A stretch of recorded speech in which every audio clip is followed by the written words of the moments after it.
Tuhan Yesus, kami bersyukur untuk kesempatan boleh bertemu kembali pada hari yang ketiga untuk level 4 ini.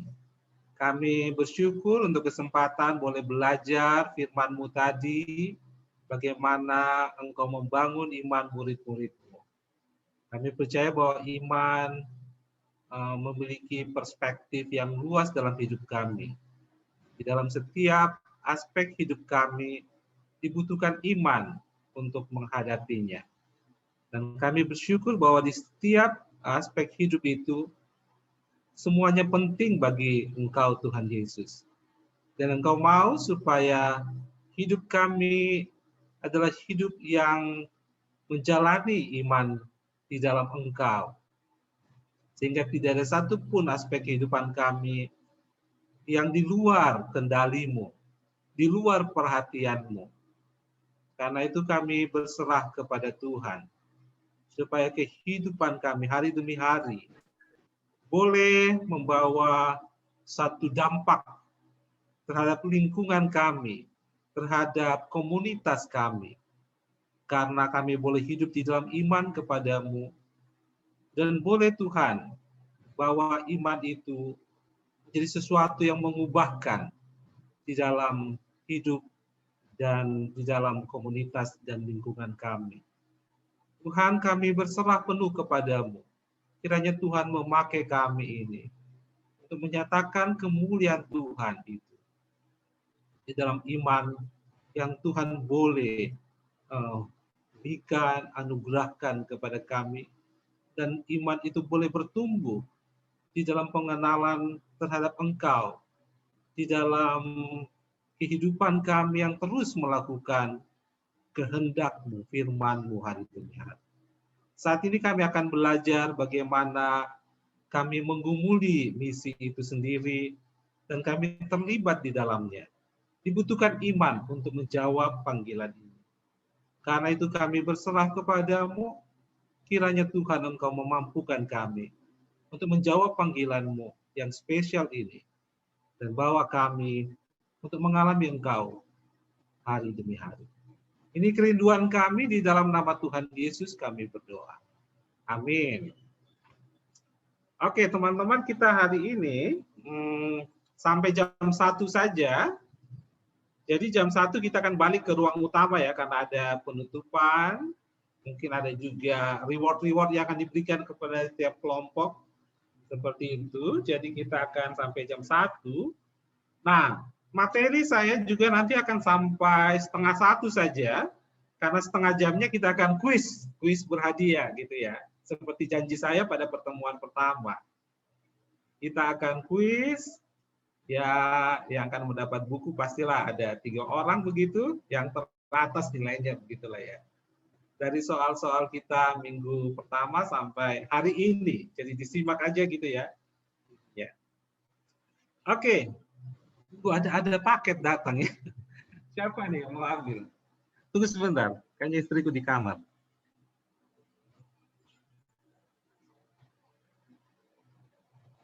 Ya, jadi kita akan model-model seperti apa kepemimpinan kita. Jadi suaranya ke Anton.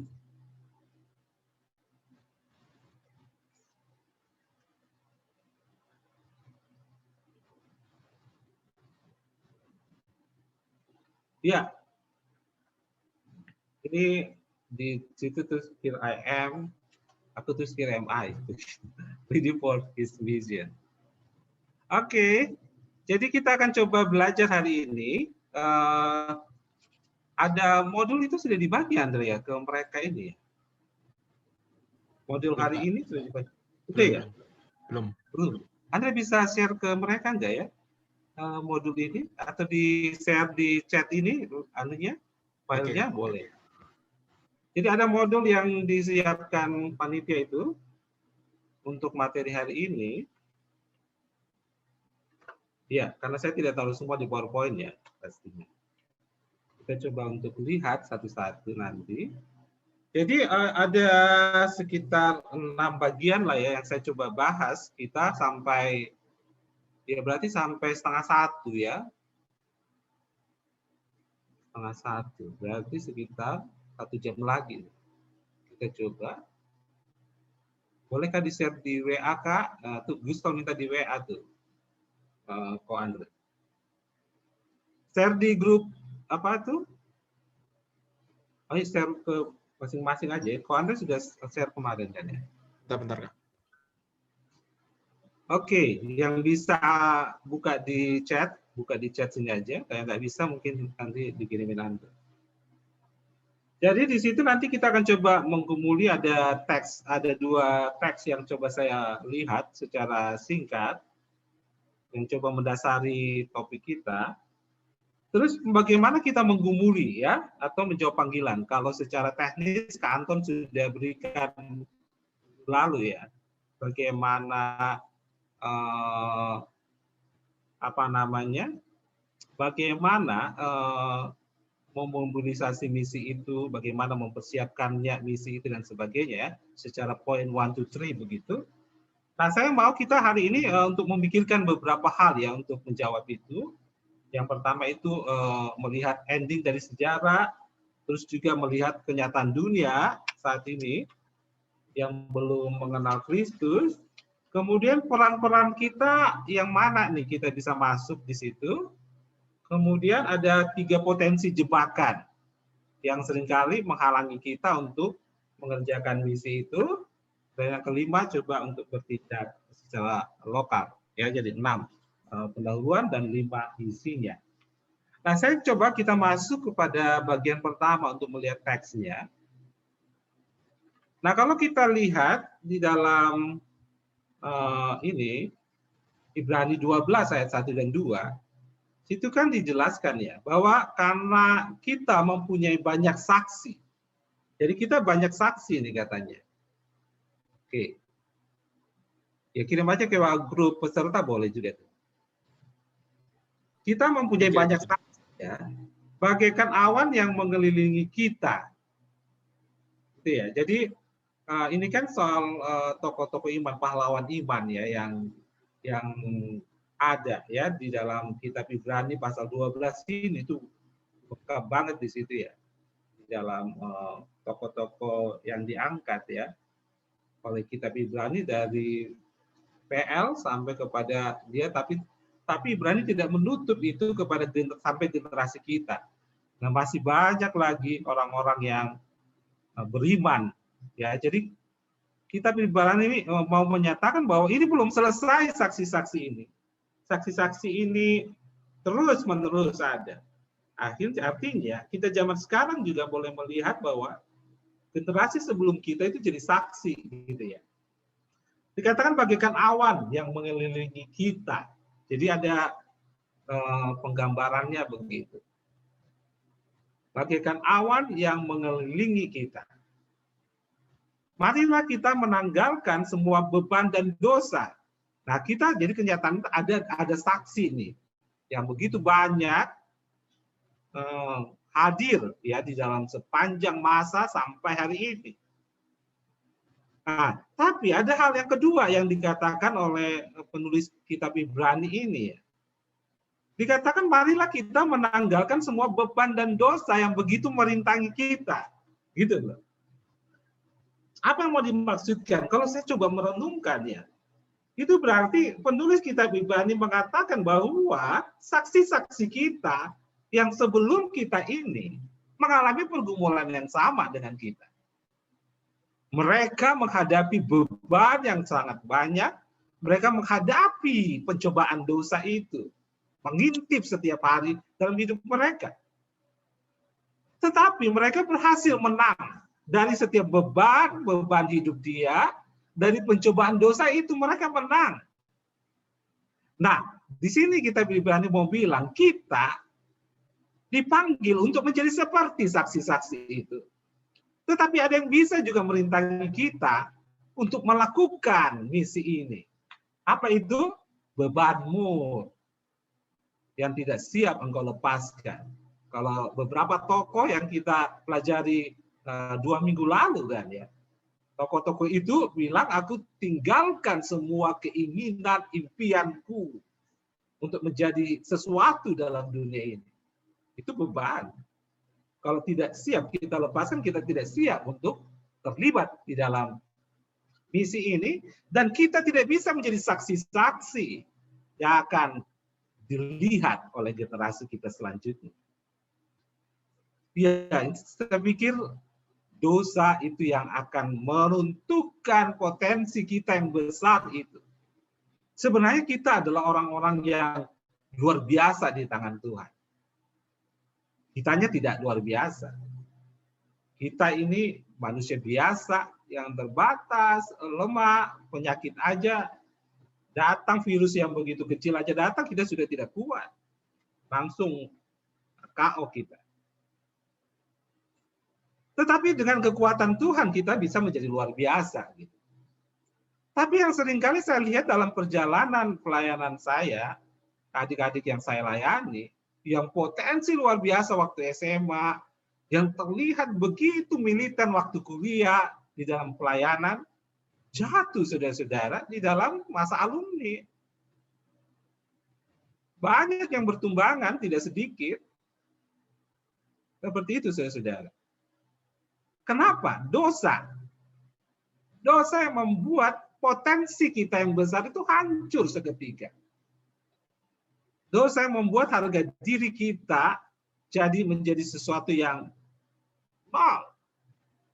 Ya kan? Dosa membuat aib dan sebagainya sehingga kita tidak punya lagi satu confidence untuk melayani Tuhan. Karena ada dosa yang terus menuduh hati nurani kita. Jadi saya pikir perlu kita bereskan, karena kalau kita tidak menanggalkan beban dan dosa itu, maka kita tidak siap untuk misi ini. Nah kemudian dilanjutkan ya, bereskan itu. Nah, saya pikir kita harus bereskan masing-masing. Mungkin kita sedang bermain-main dengan dosa, bereskan itu. Karena itu akan menghancurkan hidupmu. Dan dibilang, mari berlomba dengan tekun, dengan perlombaan yang diwajibkan bagi kita. Jadi, kita sebenarnya harus berada di medan pertempuran kalau perang. Kalau yang digambarkan oleh Ibrani, penulis kitab Ibrani, kita harus berada dalam gelanggang pertandingan. Kita tidak boleh jadi penonton. Kita harus berada di sana. Itu diwajibkan. Nah, kalau istilah yang saya pakai waktu menjelaskan eksposisi Markus itu, sebuah keharusan itu bukan pilihan. Kehendak Bapa mengharuskan kita berada di dalam pertempuran itu. Itu harus kita pahami ya di sini. Kemudian marilah kita melakukannya dengan mata yang tertuju kepada Yesus. Jadi kalau kita mau meninggalkan beban dan dosa, bagaimana caranya? Resep yang diberikan oleh Ibrani adalah tidak ada cara. Itu matamu harus tertuju terus kepada Yesus. Sehingga segala keindahan dunia redup, sirna. Ada lagunya itu ya. Jadi dengan memandang Yesus, maka dunia terlihat tak ada daya tariknya. Karena kalau kita memandang Yesus, kita akan melihat ketakjuban hari demi hari. Yesus membawa kita mengalami peristiwa-peristiwa yang di luar dari apa yang biasa kita alami. Nah itu harus terjadi. Kalau kita tadi dengan eksposisi ke Anton, iman itu membuat kita lihat Yesus. Dan ketika kita memandang Yesus pada hidup kita, maka keindahan dunia itu pudar. Kita akan melihat keindahan Kristus itu memancar dalam hidup kita. Dan akan memimpin kepada iman. Luar biasa bukan? Jadi dengan memandang Yesus kita dibawa kepada iman. Jadi berkaitan dengan eksposisi hari ini.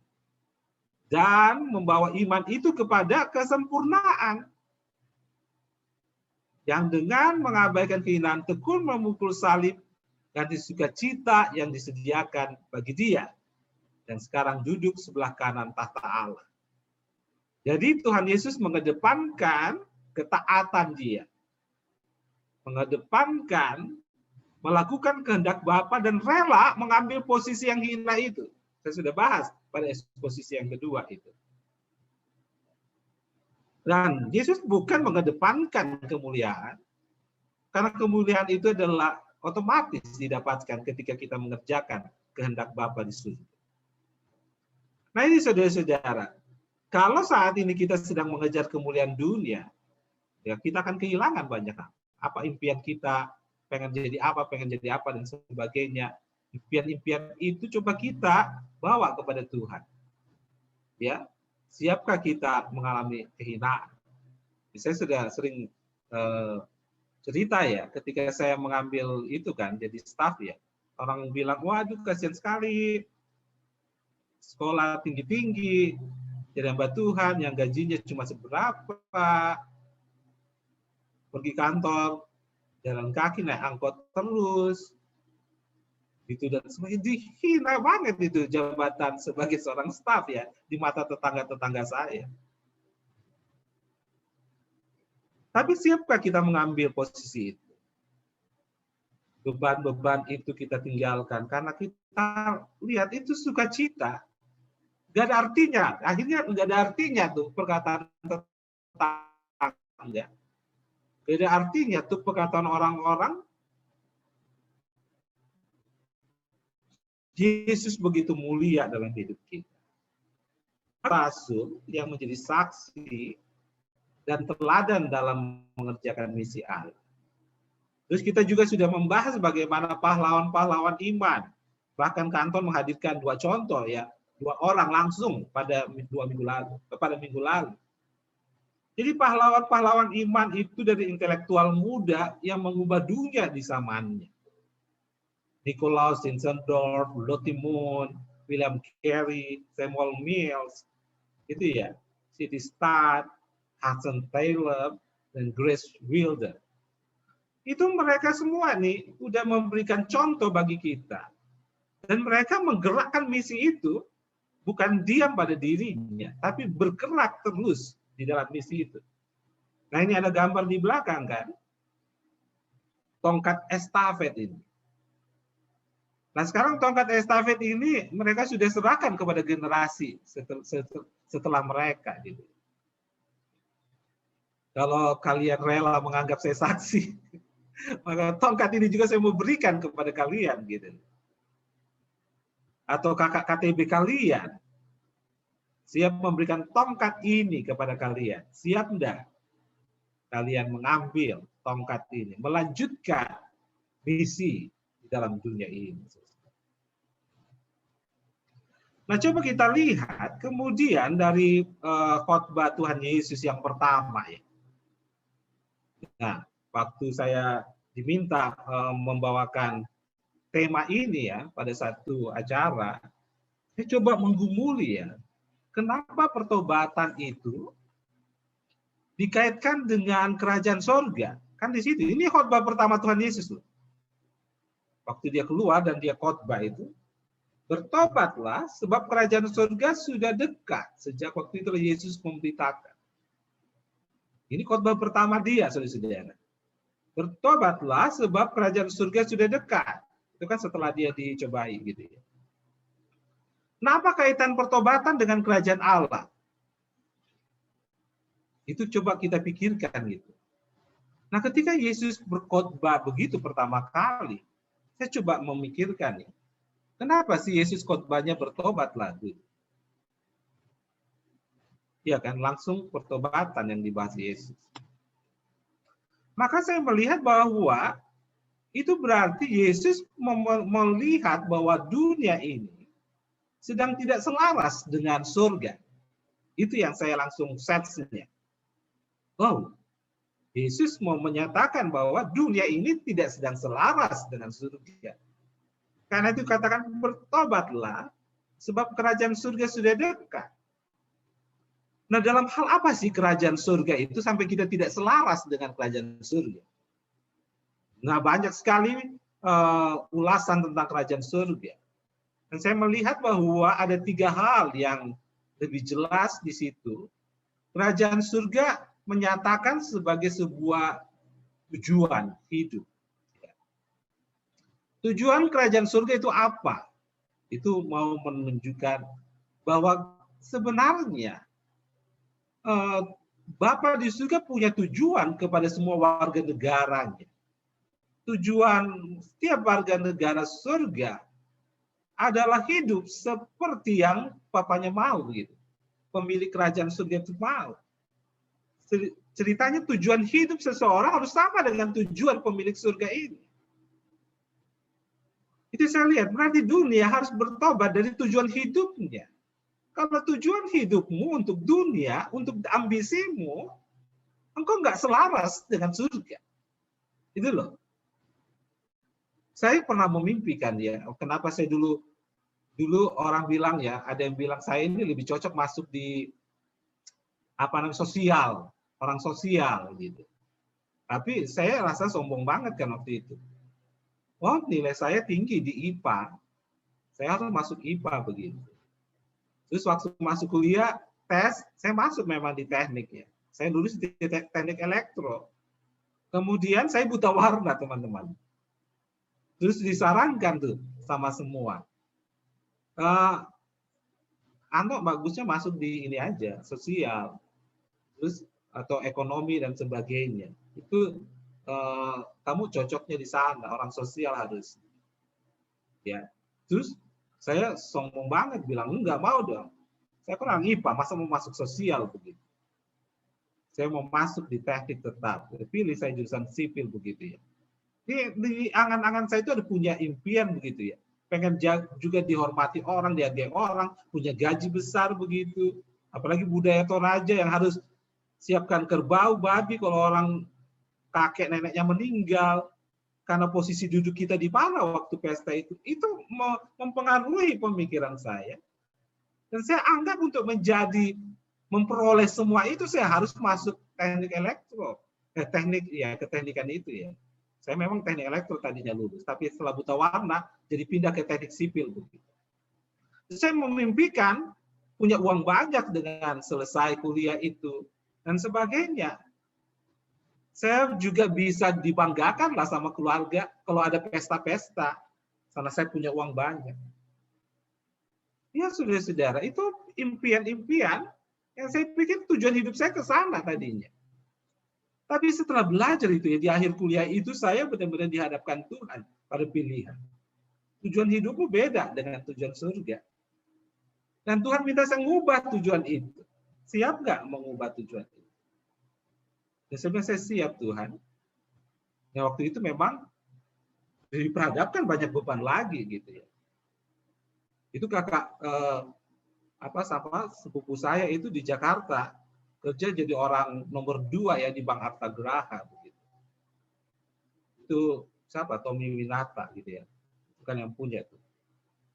Sebagainya. Dia punya banyak relasi dan siap saya mau masuk suatu perusahaan Jepang. Langsung diterima dengan gaji yang tinggi. Saya pikir impian saya sudah dekat nih. Tapi lagi-lagi impian itu Tuhan bilang tidak sesuai dengan kerajaan.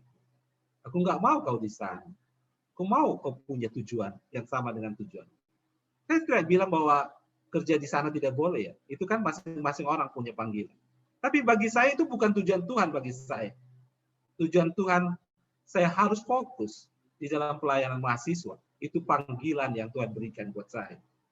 Maka saya harus mengubah tujuan hidup saya seperti itu. Tapi kalau memang Tuhan yang memanggil kamu ke sana, yaitu memang panggilan kamu. Berarti menggunakan profesi kamu untuk mengerjakan pemuridan dan misi Allah. Itu bagi kamu. Tapi bagi saya waktu itu tidak. Tuhan bilang tidak. Berarti saya harus menyelaraskan tujuan hidup saya dengan tujuan Tuhan. Kemudian bertobat dari apa? Kerajaan surga itu juga menyatakan soal nilai-nilainya. Orang yang hidup dalam nilai-nilai kerajaan surga, maka kita kan berhadapan dengan nilai-nilai hidup. Nah, itulah yang saya bahas di dalam eksposisi 2. Begitu banyak nilai-nilai yang sedang dihancurkan Yesus dari pemikiran murid-murid. Yang mereka menganggap yang nomor satu itu ketika saya jadi bos. Yang menjadi nomor satu ketika saya punya banyak uang. Yang menjadi nomor satu ketika saya banyak. Yesus bilang tidak. Kamu menjadi nomor satu kalau kamu menjadi nomor terakhir. Kau jadi nomor satu kalau kau paling banyak melayani orang. Paling banyak merendahkan diri dan mengambil posisi untuk mengangkat orang lain jadi berharga.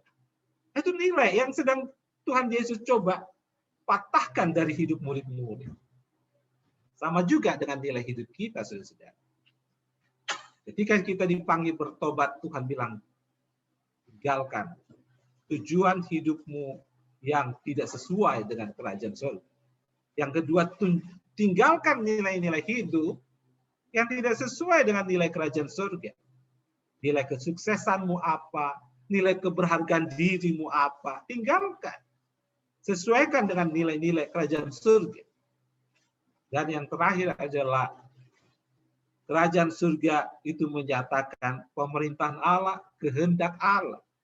Itu berarti Tuhan mau kita hidup di dalam seluruh kehendak Dia. Dan apakah kehendak Dia? Itu tadi.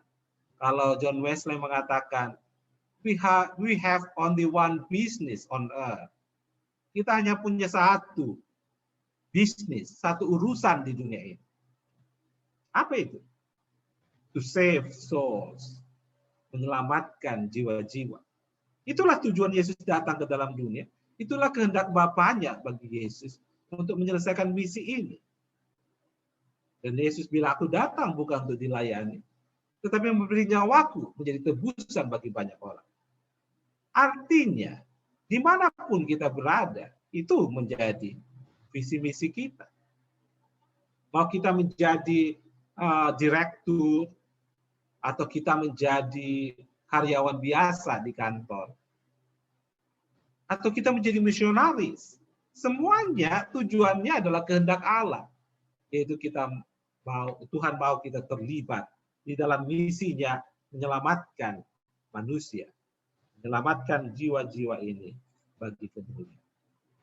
Nah, itu yang mendasari kita ya dalam teks. Saya coba kita melihat beberapa hal yang bisa kita diskusikan juga.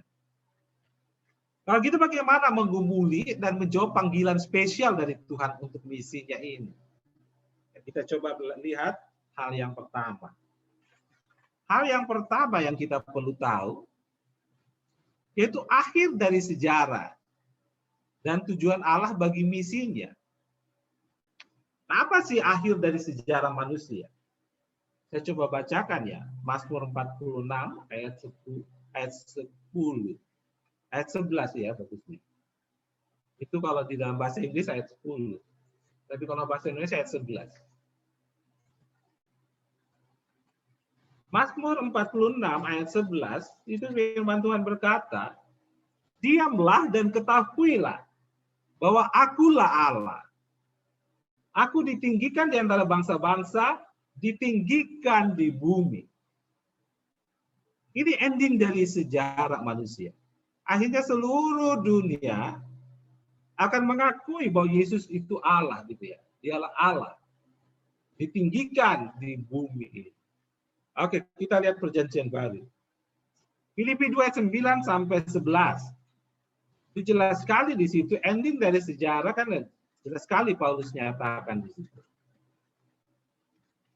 Filipi pasal 2 ayat 9 sampai 11.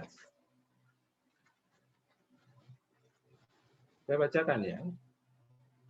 Itulah sebabnya Allah sangat meninggikan Dia dan mengaruniakan kepadanya nama di atas segala nama, supaya dalam nama Yesus bertekuk lutut segala yang ada di langit dan yang ada di atas bumi dan yang ada di bawah bumi, dan segala lidah mengaku Yesus Kristus adalah Tuhan bagi kemuliaan Allah. Setiap lidah akan mengaku, setiap lutut akan bertelut bahwa Yesus adalah Tuhan. Ini ending dari sejarah manusia, saudara-saudara. Nah, kalau ending dari sejarah manusia begitu, semua orang akan mengaku Yesus Tuhan, menyembah Dia. Masakan saya tidak berbagian dalam ending sejarah ini? Masuk nggak logika berpikir saya ini? Saudara-saudara. Itu kan nanti tujuan akhir hidup kita manusia, sejarah manusia. Semua orang menyembah Yesus. Nah, kalau saya tidak berbagian di dalam membawa orang menyembah Yesus, berarti saya tidak berbagian di dalam ending sejarah itu, tujuan akhir dari sejarah itu. Berarti semua yang kita kerjakan dalam dunia ini kalau tidak ada kaitannya dengan tujuan akhir sejarah, adalah sesuatu yang nol. Sesuatu yang hampa yang kita kerjakan. Kalau dalam hidupmu kau kejar, dapat posisi tertinggi di dalam profesimu, kalau kau misalnya seorang akuntan, kau pengen banget posisi tinggi di sana. Seorang pendidik misalnya pengen banget meraih profesor atau jabatan tertinggi dalam dunia pendidikan. Kalau kau dokter, kau mau posisi terpenting dalam kedokteran apa? Kalau hidupmu hanya kejar itu, wow, sia-sia banget. Gak ada artinya hidup itu. Kalau hidupmu mengejar apa namanya itu income besar, punya rumah yang megah, mobil yang bagus juga lah, yang gak kalah bagus dari teman-teman seangkatanmu mungkin. Ya sia-sia loh semua itu karena nggak ada artinya. Di akhir sejarah itu nggak berarti. Nah, mengapa engkau menginvestasikan hidup untuk sesuatu yang tak berarti? Kenapa engkau tidak menginvestasikan hidupmu untuk sesuatu yang bersifat kekal, yang punya makna lebih, bukan di saat sementara ini, tapi di kekekalan. Tapi jika engkau mengejar yang kekekalan itu, maka sebenarnya hidupmu sangat berarti di dalam kesementaraan ini. Itu yang perlu kita pahami. Oke, Wahyu 5 ayat 10 kalian sudah tahu. Segala suku bahasa kamu akan menyembah Dia, ya, berkumpul bersama-sama. Itulah ending. Oke, jadi John Piper mengatakan kalimat ini. Jadi sebenarnya mission is not the ultimate goal of the church. Jadi misi itu sendiri bukan menjadi tujuan utama daripada gereja. Apa yang menjadi tujuan utama gereja? Itu kalimat berikutnya. The glory of God is the ultimate goal of the church. Because it is the ultimate goal of God. Jadi tujuan akhir dari misi kita adalah Allah dimuliakan, Yesus itu dimuliakan, jadi raja, ditinggikan di atas segala-galanya. Inilah tujuan kita bergerak di dalam misi. Dan saudara-saudara, maka segala sesuatu yang kita lakukan dalam profesi kita harus bergerak dalam rel ini. Apakah kita sudah on the track? Sudah di dalam rel, dalam perjalanan kepada ujung sejarah ini, pada tujuan akhir dari Allah sendiri, yaitu the glory of God. Setiap lutut akan bertelut, dan setiap lidah akan mengaku bahwa Dia Tuhan, Dia Raja. Itulah yang seharusnya kita kejar, saudara-saudara. Itulah yang menjadi hal yang utama dalam hidup ini. Bukan, aduh, berapa lama aku menabung ya supaya dapat mobil merek ini. Berapa lama ya aku menabung ya? Kapan ya aku bisa punya rumah yang luasnya sekian dan sebagainya? Kapan aku bisa punya tempat di lokasi seperti itu? Kapan ya aku punya jabatan bisa naik? Itu terus yang kita pikirkan. Hidupmu itu terlalu rendah. Karena setiap hal yang mahal secara materi di dunia ini, itu hanya sampah, kata Rasul Paulus. Ketika engkau punya rumah yang mahal, punya mobil yang banyak, apakah hidupmu begitu berartinya? Apakah hidupmu menjadi sesuatu banget begitu? Tidak. Kau sedang merendahkan dirimu. Karena posisi manusia lebih tinggi daripada materi. Hidup kita lebih berharga dari materi itu. Materi nggak pernah punya harga. Itu sampah bagi Rasul Paulus, bagi setiap pengikut Kristus. Bagi Kristus sendiri itu sampah. Engkau tidak menjadi sesuatu yang dihormati banget gara-gara kau punya rumah besar, kau punya jabatan tinggi, enggak sama sekali. Dan engkau sedang merendahkan dirimu kalau mengejar itu. Karena itu hal yang fana. Walaupun mahal banget nilainya, fana, hilang semua, hancur, tak berbekas. Ngapain kamu mau kejar sesuatu yang hampa itu? Kenapa engkau tidak mau kejar sesuatu yang berharga? Yang seperti Ibrani katakan, tinggalkan beban itu. Tinggalkan dosa itu. Kejar yang utama dalam hidup. Itu saudara-saudara yang kita perlu pikirkan. Hal yang pertama ketika mau menjawab panggilan. Dan dengan rela kita berkata, Tuhan saya mau tinggalkan. Seperti siapa ya? Grace Wilder, Lottie Moon, Samuel Mills bilang, aku tinggalkan ambisiku. Aku mau mengerjakan misimu Tuhan. Itu yang pertama yang harus kita pahami ketika menggumuli hati. Apa yang engkau putuskan sangat tinggi nilainya. Sangat jauh nilainya. Dari semua keputusan manusia di dunia yang sedang mengejar harta, jabatan, dan nama. Yang kedua, kenyataan apa yang harus saudara pikirkan ketika mau menggumuli panggilan Tuhan? Lihatlah bahwa ada sepertiga penduduk dunia belum terjangkau dan belum mendengar Injil. Ya kalau sekarang ada 7 miliar atau sudah hampir 8 kah? Berarti ya 2 miliar. Kalau orang bilang masih 3 miliaran lah ya. 2 miliar lebih yang belum mendengar Injil saja.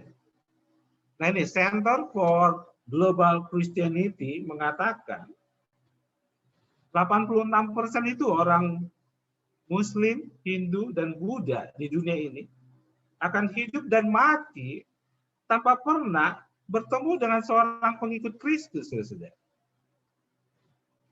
Kenyataan ini harus saudara pikirkan ketika menjawab panggilan Tuhan. Ya, apakah saudara berpikir tentang profesimu? It's okay kalau itu panggilan Tuhan, kamu tetap di sini. Tapi ketika engkau berpikir soal profesimu, harusnya kau berpikir ini bukan soal saya nyaman ya di kota itu. Oh gajinya tinggi ya. Tapi please, pikirkan ini saudara-saudara. Ketika engkau mengumpuli sebuah profesi, apakah profesi ini menolong saya untuk bertemu dengan orang-orang ini? Dan saya bisa punya waktu untuk bertemu dengan mereka. Sebelum mereka mati, mereka boleh mendengar Injil. Ini saudara harus pikirkan ketika menggumuli profesimu, pekerjaanmu, atau mungkin Tuhan memanggil engkau menjadi misionaris full time. Pikirkan kenyataan ini.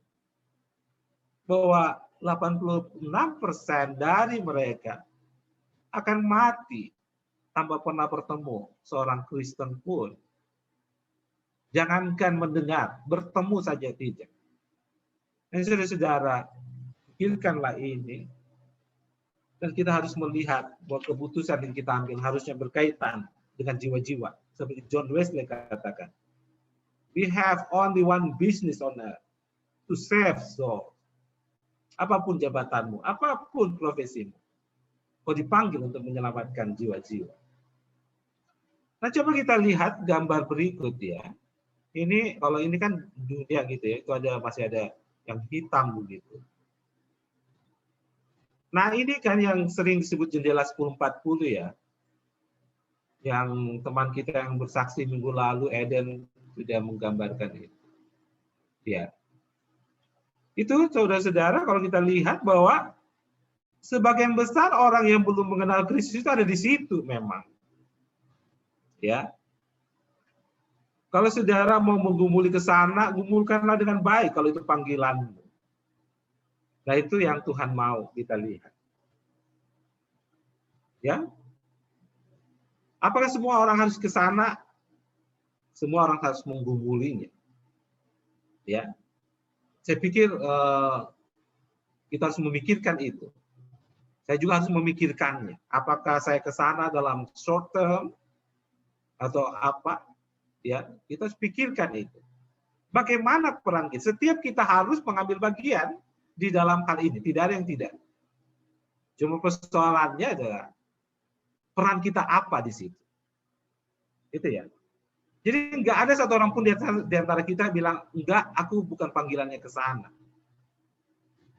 Tapi kita harus punya peran di situ. Setiap kita harus berperan untuk 10-40 ini. Nah itulah saya coba kita bahas ini, saudara-saudara. Nah sebenarnya kalau kita perhatikan, menurut survei, orang Kristen itu sudah hampir 50%, 3 miliar ya, orang pengikut Kristus di dunia ini. Tapi yang aktif, yang boleh dikatakan orang Kristen yang ya taat lah ya, itu ada 600 juta. 600 juta kita, begitu loh. Banyak sebenarnya.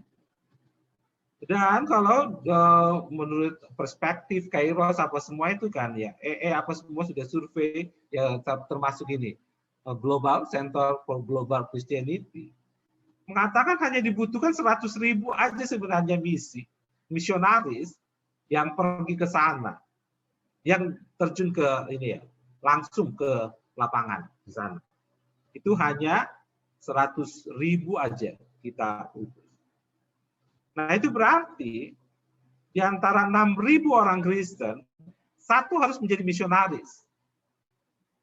Begitu loh.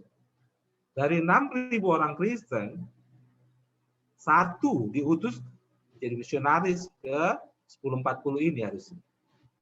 Kita butuh 100.000. Nah itu berarti saudara-saudara, kalau ada satu orang yang pergi, itu kan dia meninggalkan satu impian dia, ya, profesi dia, dan tidak bisa mendapatkan gaji pasti dari situ. Nah itu berarti kan ada 5.999 orang ini loh. Jadi sebenarnya nggak susah ini misi kalau kita kerjain sama-sama. Ada yang pergi. Sekarang yang lain ngapain? Kita semua harus berperan dalam misi ini. Nah itulah yang saya mau bahas pada bagian ketiga, peran kita dalam misi. Oke, saya ucap dulu. Kita lihat ini peran kita. Peran kita dalam misi. Setiap kita terlibat. Supaya semua orang pernah bertemu dengan orang Kristen dan bukan cuma bertemu, boleh mendengar Injil Kerajaan Surga itu. Apa peran kita? Yang pertama adalah, ya, kalau kita lihat Kisah Rasul 1 ayat 8 itu kan ya, pergilah jadikan semua bangsa murid. Apa? Dari Yerusalem, Yudea, Samaria sampai ke ujung bumi. Kita disuruh kalau diperlengkapi dengan kuasa itu, kita harus pergi. Nah, yang pertama adalah going. Jadi yang pertama adalah orang yang pergi. Apakah saudara dipanggil untuk pergi ke satu tempat? Ya mungkin di 10.40. Itu peranmu. Ya gumulkanlah itu.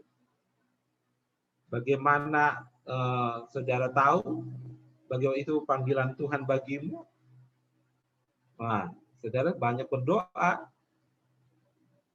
Saudara buka mata dan hatimu untuk jelas peka untuk melihat apa sih yang Tuhan mau kita kerjakan. Karena kan kita sudah bahas ya waktu hari pertama, mintalah kepada Tuhan yang mempunyai tuaian itu supaya mengirimkan pekerja untuk tuaian itu. Ketika engkau berdoa, mungkin engkau yang Tuhan bilang, ya kau yang pergi. Nah itu kamu harus siap dengan itu. Nah pergi saya bilang tadi juga bisa berkaitan dengan misi jangka pendek. Kalau sebelum saudara memikirkan untuk jangka panjang di sana, pikirkanlah misi jangka pendek. Nah, kita lagi mau buat juga ya misi ke Myanmar itu untuk mahasiswa-mahasiswa 2 minggu di Myanmar, terlihat pulih. Ya, bagaimana sih hidup orang lebih ke budaya di sana. Karena kita mau ajak juga misi-misi itu kepada mahasiswa, tapi karena corona ini agak terhenti sebentar. Nah, saudara bisa menggumuli kalau misalnya ada liburan 1 bulan, begitu 2 minggu, ya tanpa harus ada event atau ada mission trip, saudara bisa nabung untuk memikirkan, saya mau kemana ya? Kalau di Indonesia sendiri, coba saya mau ke daerah mana begitu? Nabunglah. Jadi selama liburan 2 minggu, kamu akan tinggal di sana, di daerah itu. Coba pikirkan itu juga ya. Itu untuk melatih dirimu untuk lihat apakah Tuhan mau saya full time di sana. Tapi saudara harus ingat bahwa untuk mengubah satu daerah, nggak bisa misi short term, itu butuh misi yang panjang di situ. Ya, kalau kita lihat pengalamannya Rasul Paulus di Efesus, kan dia tinggal 3 tahun ya di sana. 3 tahun dia berada di sana. Jadi mungkin juga waktu yang panjang. Ya, beberapa orang kan yang mau mati di situ ya, di daerah itu. Dia beli kuburan. Dia bilang, sudah deal sama Tuhan, aku seumur hidup di sini. Karena nggak bisa memang untuk melayani itu dalam waktu yang singkat untuk mengubah sebuah negara. Begitu. Nah, karena itu saudara-saudara harus gumuli ini dengan pertama, pergilah secara short term, carilah misalnya daerah itu dalam hatimu, cari informasi sebanyak mungkin, terus juga menabunglah untuk bisa ke sana 2 minggu, dan sebagainya, begitu ya. Itu yang bisa saudara lakukan. Saya juga lagi berpikir itu. Oke, yang kedua yang kita bisa lakukan adalah peran kita adalah berdoa. Praying. Nah, kalau doa ini kan nggak butuh kamu biaya. Doa nggak butuh paspor toh, nggak butuh izin kerja toh kalau ini. Kalau going kan butuh tuh. Nah, kalau praying kan kita berdoa ini. Nah, doa-doa itu kan banyak tuh anunya, pentingnya nih. Ketika saya tidak pergi, saya berdoa. Mendoakan para misionaris ini, ya kan, supaya mereka dipakai Tuhan untuk membuka mata hati orang-orang di sana untuk mengenal Injil. Itu ya. Kita berdoa supaya terjadi benteng-benteng dosa itu dihancurkan, ya. Jadi saya sengaja ambil gambar orang-orang ini. Kita berdoa supaya Tuhan buka jalan ya untuk Injil masuk ke negara tersebut. Kita berdoa supaya ini dimenangkan ya negara ini. Berdoa saudara-saudara. Jadi berdoa untuk penginjilan dunia ini adalah bagian daripada kita mengerjakan amanat agung itu sendiri. Dan kita harus menikmati itu. Ya makanya saya sama Kak Anton itu ya, akhirnya kami sebenarnya kan awalnya doa mahasiswa ya, yang bulan Oktober itu. 1 bulan berdoa untuk pelayanan mahasiswa. Tapi sebenarnya ide kami sebelum itu, bahwa kita akan berdoa setiap hari. Jadi kami ada doa setiap hari jam 9 malam. Nah itu. Jadi apa yang ada di hati kami waktu itu, saya sama Anton duluan ya berpikir itu. Ya kita harus berdoa ini karena susah. Ini kita baru menghadapi pandemi ini. Nggak setiap zaman hadapi. Dan kita nggak mampu melayani dalam masa seperti ini. Nah, kalau untuk bisa melayani di masa seperti ini, kita perlu kekuatan Tuhan. Dan karena itu kita perlu berdoa, dan kita perlu berdoa untuk, ya banyak ya, harinya kami berdoa hari Senin untuk pelayanan siswa, hari Selasa kami berdoa untuk pelayanan mahasiswa, hari Rabu kami berdoa untuk pelayanan alumni, hari Kamis kami berdoa untuk misi Kalimantan, hari Jumat kami berdoa untuk misi dunia.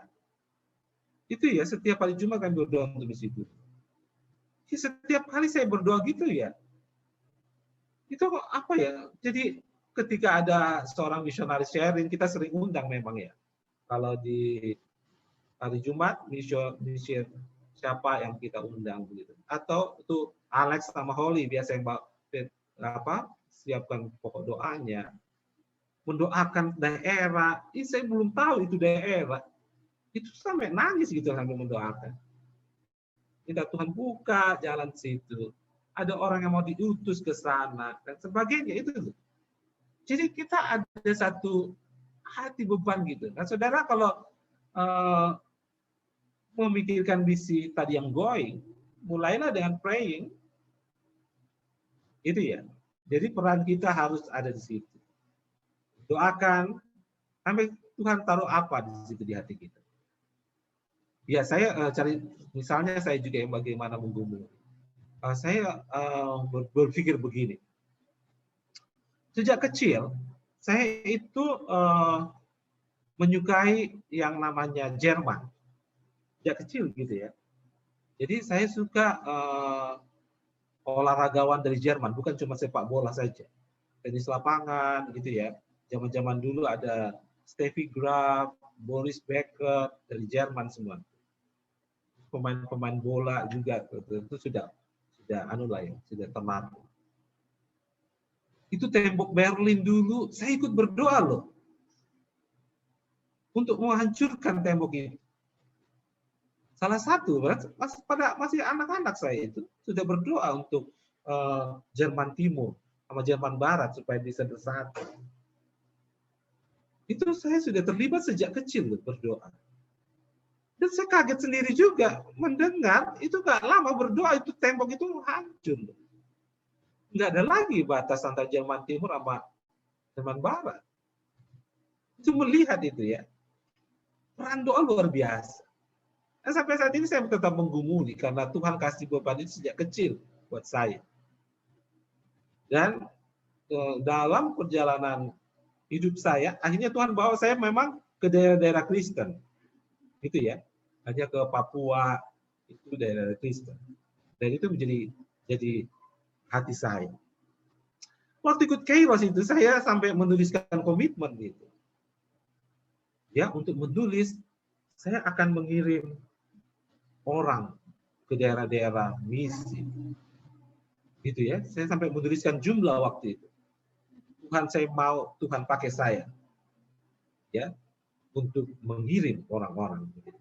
Nah, itu dari kecil terbangun bagaimana Tuhan pertama kasih minat saya tentang Jerman begitu. Terus saya berdoa untuk penyatuan Jerman Barat sama Jerman Timur. Seorang anak kecil, saya pikir itu SD SMP itu saya doain. Dan itu terjadi. Dan sampai hari ini saya terus menggumuli apa peran saya selanjutnya untuk hal ini dalam misi.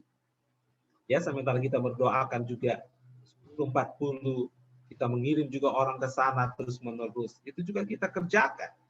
Karena Tuhan mau kita mengerjakan itu berbarengan, tidak satu-satu.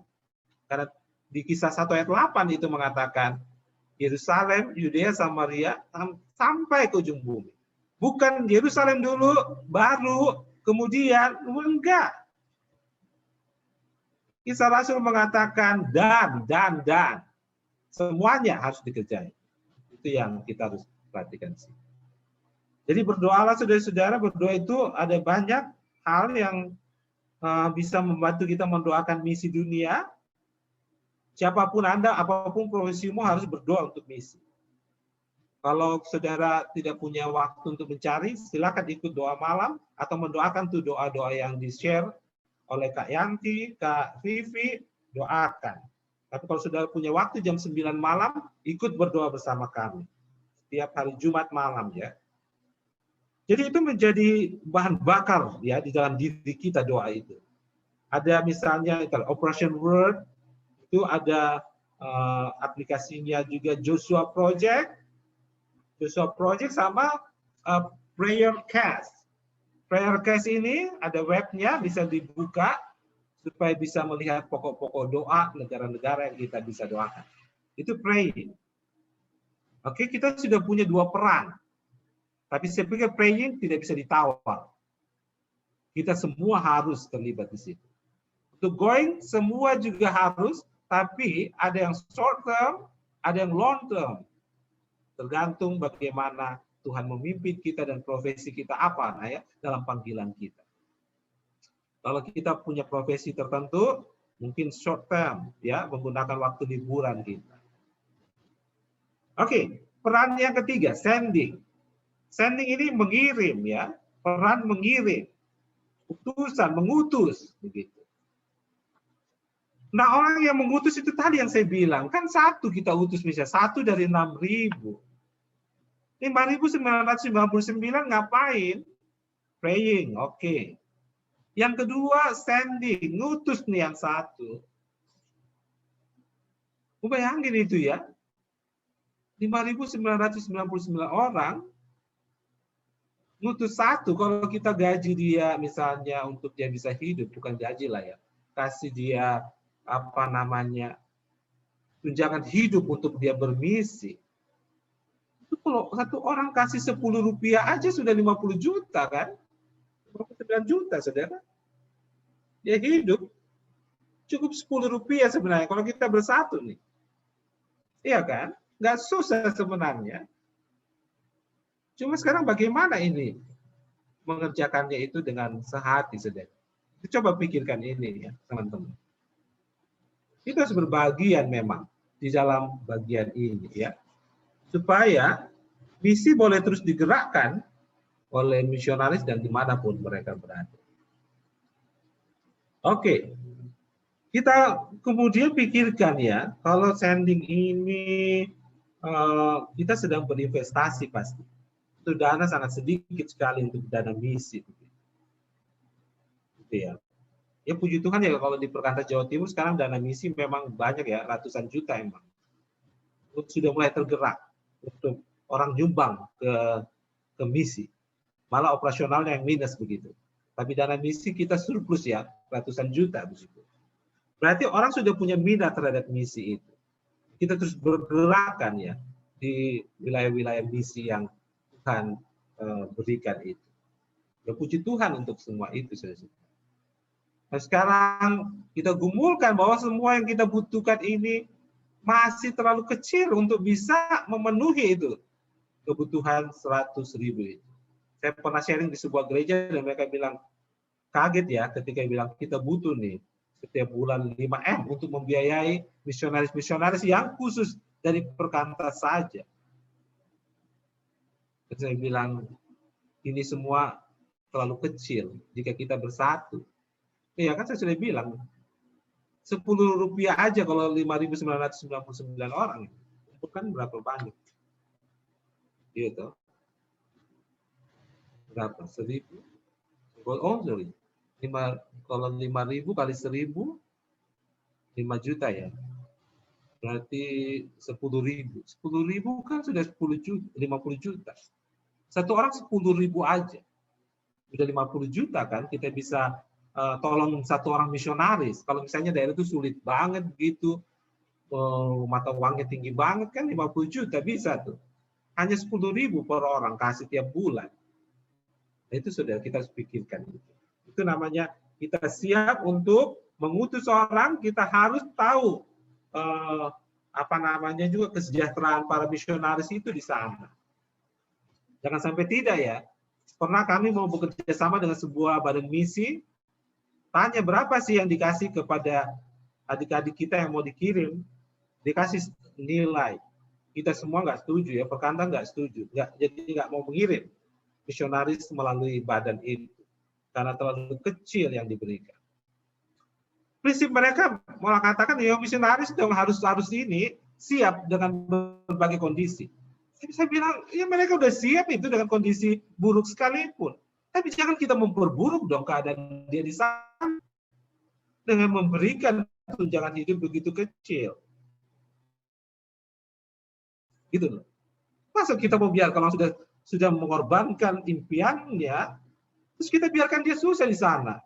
Kan enggak ini dong. Kita sebagai umat Tuhan yang lain, itu enggak punya hati nurani itu.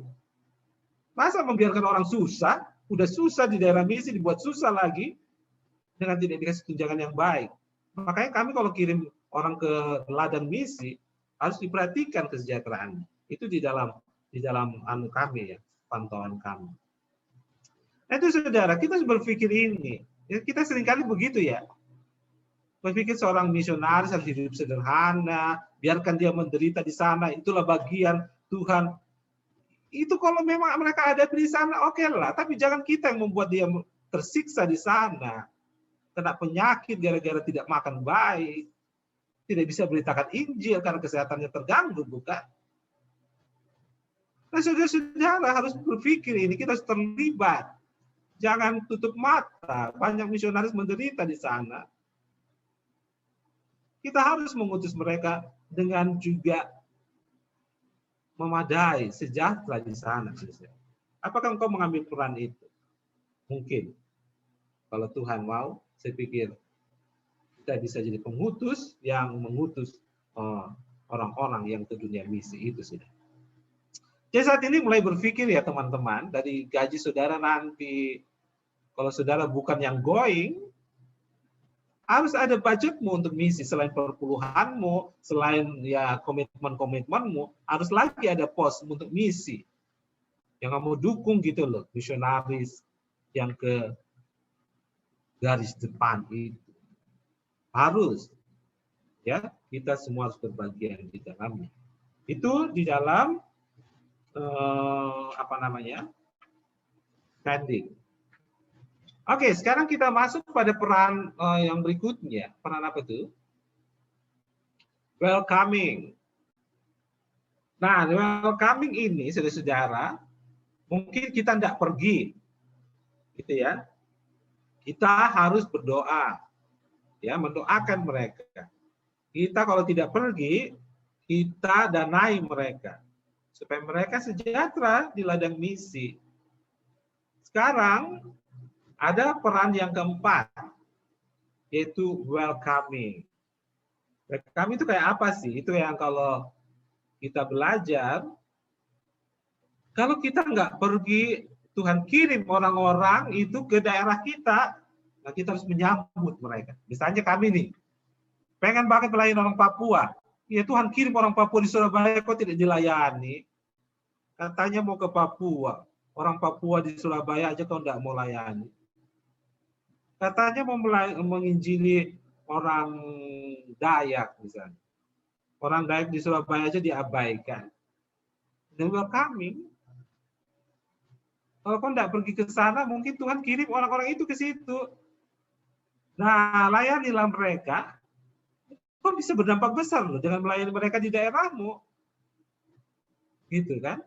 Lu aku mau bermisi ke Afrika. Terus lihat sekarang udah banyak kan ya. Saya waktu di Makassar juga sudah banyak menemukan orang-orang yang studi di Makassar, di UNAS. Di Surabaya apalagi banyak banget saya lihat. Di UC beberapa kan yang kuliah itu. Di UNED berapa banyak yang kuliah dari sana. Ya sekarang mulailah kalau engkau punya hati untuk orang-orang di sana, temui orang-orang itu yang ada di sini dulu. Gitu ya. Itu welcoming. Jadi jangan dulu pikir jauh-jauh, yang ada di sini dulu lah. Kalau memang Tuhan mau kirim kau ke sana, going ke sana, mulai dari yang ada di sini. Misalnya, oh Tuhan mau kasih beban saya untuk orang Jerman. Maka saya belajar untuk mencari siapa sih orang Jerman di sini. Saya begitu. Kalau saya berpikir tentang siapa orang Irak, orang apa, Timur Tengah, carilah. Belajar ya untuk menjangkau mereka, welcoming ya, bawa mereka untuk bertemu dengan dirimu, bertemu dengan Kristus. Nah, ada satu cerita di sini ya, ada seorang yang dia berdoa banget begitu, mau ke Tionghoa. Jadi dibilang saya punya beban ke Cina begitu. Terus ditanya sama pembimbingnya dia ya, oke, apakah ada orang Chinese di daerahmu? Oh iya ada, tapi kampusnya beda dengan kampus saya dan asramanya beda begitu. Beda kampus, beda asrama, gitu kan? Terus ditanyain sama pembimbingnya, pernah nggak kamu ke sana untuk bertemu dengan mereka? Terus dia bilang enggak pernah. Mereka tertutup sekali. Mereka tidak mau begitu, teman. Terus dibilang lah sama pembimbingnya ini, loh, kau aja itu kakimu enggan untuk nyebrang kampus. Kakimu enggan sekali untuk melangkah itu loh. Menembus itu yang kau bilang susah, tertutup. Yang kau tidak mau tembus, gimana kamu pergi ke sana? Yang jarak pendek aja kau tidak mau lalui. Rintangan yang sedikit itu aja kau sudah kalah. Gimana mau ke sana? Itulah sering kita berpikir begitu kan. Welcoming dulu. Di mana dia berada, nah, lakukan. Oke, itu peran yang ini. Jadi Bina, nanti kalau dia kembali ke Papua, dia menjadi orang yang membangun Papua, bukan bisa bermisi di sana. Ya, jadi orang misalnya orang Jepang yang itu akhirnya bisa kembali. Ada surat sini dengan Jepang juga ya, bagaimana dia diinjili waktu dia kuliah di negara tertentu dan dia pulang ke negaranya, dia bermisi di sana. Oke, peran yang kelima, mobilizing. Jadi kalau kita mau mobilisasi, ini peran selanjutnya, gitu ya. Oke, saya going short term, saya praying, harus praying terus menerus. Sending harus terlibat, welcoming, ya harus terlibat dengan siapa di negara. Mobilizing ini harus juga kita pikirkan. Ya. Kalau satu orang kita bergerak, itu kan ini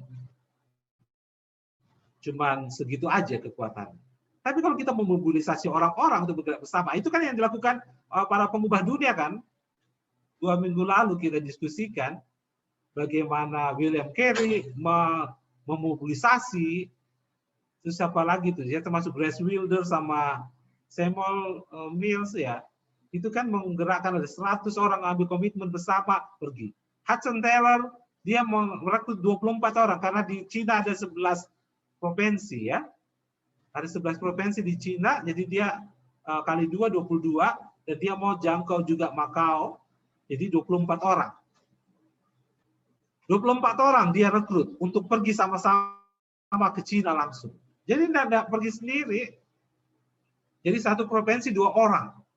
Nah itu kekuatan. Itu memobilisasi. Tapi Hudson Taylor sekaligus going, sekaligus mobilisasi. Ya, memobilisasi. Jadi kita lihat peran itu. Misalnya kalau kita mau apa namanya? Ya Kak Julio, Bapak. Jadi kita harus lakukan ini, mobilisasi itu. Nah, peran kita yang mana ini? Begitu ya. Jadi kita berada pada peran yang mana dalam 5 hal ini. Coba pikirkanlah semua itu dalam kamu menghubungi panggilanmu ini. Nah, ada ilustrasi tentang kebakaran misalnya.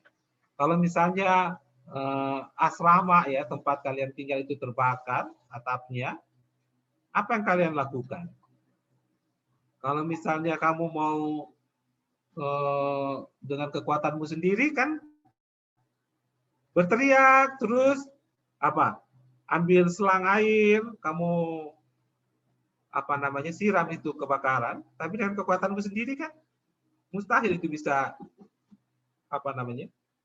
Selesai itu kebakaran. Tambah besar mungkin kebakarannya ya, karena lambat. Tapi ada satu hal yang lain yang bisa dilakukan, telepon pemadam kebakaran kan. Nah, pemadam kebakaran punya ratusan atau ribuan apa namanya armada kan itu ya, orang-orang kan yang siap untuk membantu kebakaran itu. Nah itulah pemikiran mobilisasi. Kalau kita sendiri bekerja, mustahil bisa mengerjakan itu dengan baik. Tapi dengan mobilisasi bergerak bersama-sama, kita ini boleh. Nah ini saatnya camp ini menjadi sebuah camp mobilisasi buat kita semua nih. Kita mengambil peran yang mana nih? Gitu ya, supaya sepertiga yang belum mengenal Kristus boleh terjangkau. Kita mengambil peran yang mana? Kalau kalian masih mahasiswa, sebagai alumni, ambil peran yang mana? Itu yang perlu kita pikirkan. Oke, bagian terakhir sebelum kita masuk kuisnya. Nah, ini ada 3 potensi jebakan ya, seringkali menghalangi kita untuk bermisi. Nah, kalian harus pikirkan baik-baik ini, 3 potensi ini. Nah, itu kan kalau pekerjaan misalnya, kalau kamu mengambil keputusan untuk bekerja. Coba pikirkan itu, di mana saya dapat pergi untuk terus mendapat pembinaan terbaik untuk terus bertumbuh dalam perjalanan saya bersama Kristus dan pelayanan pribadi. Nah, ini kalian pikirkan. Jangan cuma pikir cuacanya bagusan di mana, gajinya lebih besar mana, begitu. Tapi apakah kalau saya ada di kota itu, apakah kerohanian saya bisa bertumbuh? Ada enggak yang bisa menolong saya bertumbuh di sana? Pikirkan itu. Dan jomblo kenapa? Teman hidup itu enggak jadi jebakan. Teman hidup itu bisa jadi jebakan itu nanti. Ya, jadi kita harus lihat ini pekerjaan ini ya. Jadi iya itu yang harus dipikirkan ya. Ketika saya ambil profesi ini, gajinya tinggi, tapi waktuku nggak habis, gitu ya. Ya misalnya kayak apa ini, Harry saya marah-marahin itu ya, yang tidak kena Harry mungkin nggak tahu. Kerjanya hampir 24 jam pagi sampai malam kerja terus gitu. Ikut PA saja nggak bisa. Saya bilang ya tinggalkan aja pekerjaanmu kalau begitu. Ngapain kau kerja baru kerohanianmu nggak bisa ya. Atau mungkin dia salah mengatur waktu kali. Iya loh. Ada teman saya satu waktu saya sama-sama kuliah, sama-sama dibina juga waktu di kampus. Tiba-tiba dapat pekerjaan. Senang dia ya di satu perusahaan yang besar perusahaan itu. Produknya nasional gitu. Gajinya waktu diterima waktu itu zaman saya itu sudah 15 juta. Itu berarti 25 tahun yang lalu ya. Gaji pertama dia 15 juta. Sedangkan gaji pegawai negeri kakak saya tahunya itu cuma 2 jutaan waktu itu. Gaji pegawai negeri. Berarti ada sekitar 7 kali lipat kan ya. Dia senang banget dapat gaji 15 juta. Tapi wow, pekerjaannya kayak kerja rodi. Dua malam-malam belum bisa pulang. Dia punya istri, anak, bahkan dia menikah habis kuliah langsung menikah, punya anak, susah tidak punya waktu untuk suami, untuk istri dan anak. Kemudian tidak punya waktu lagi untuk bisa PA, tidak punya waktu untuk bisa pelayanan. Sama. Ya dia bertahan 1 tahun di situ dan dia keluar. Nah, saya nggak bisa pelayanan, saya nggak bisa melayani dengan walaupun gaji tinggi. Nah itu orang-orang yang memikirkan misi dalam hidup.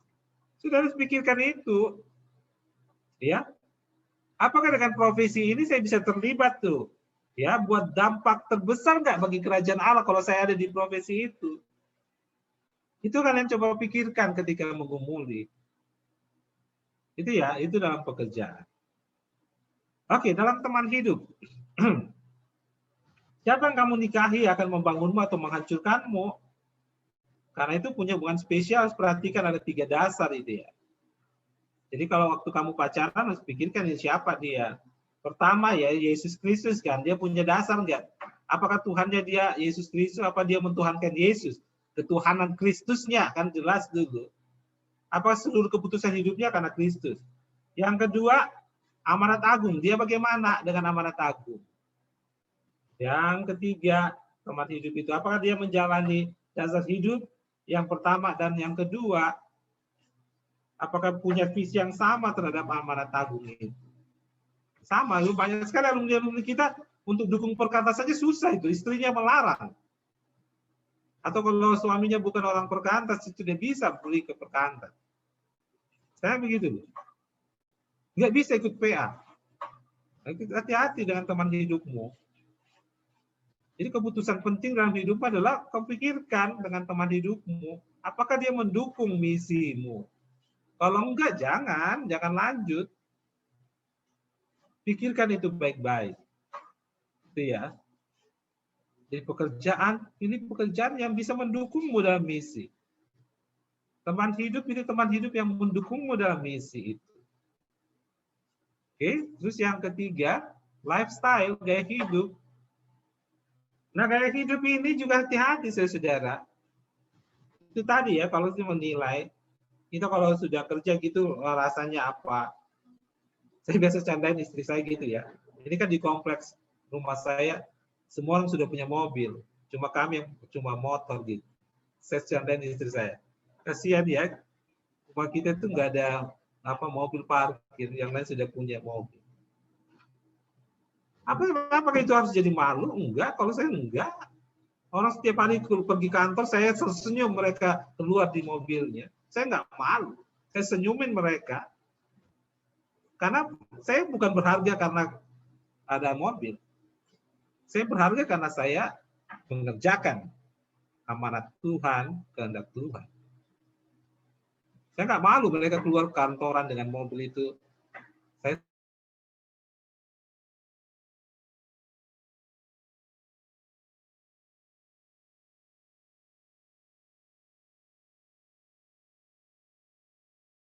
yang HP 15 jutaan baru nanti habis gajimu dipotong tiap bulan.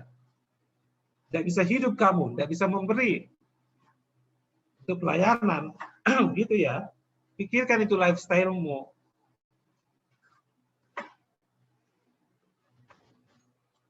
Ya, jadi jangan.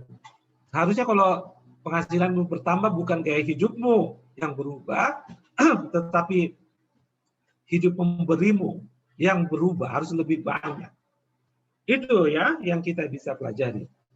Jadi yang terakhir, setelah itu ya cobalah berpikir, kalau kamu mau berpikir global, pikir lakukan secara lokal. Apa yang ada sekarang di daerahmu masing-masing ini? Terlibatlah dalam misi yang ada, dan perlahan gumuli sesuatu yang bersifat global.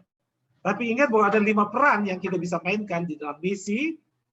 Masing-masing kita tidak boleh tidak terlibat dari mungkin 1 atau 2 dari peran itu. Kita harus ada di situ. Itu ya, itu yang ini untuk bilang here I am Lord. Pertimbangkanlah semua itu. Engkau siap menjawab. Tuhan, aku ready for the mission. Saya siap mengambil peran dalam mana. Jadi nggak ada satu orang pun di antara kita tidak berperan. Kita berperan di dalam 5 bagian itu. Oke, kita mau kuis dulu ya. Silakan saudara-saudara menjawab kuis dulu. Mungkin semoga 5 menit selesai kuisnya.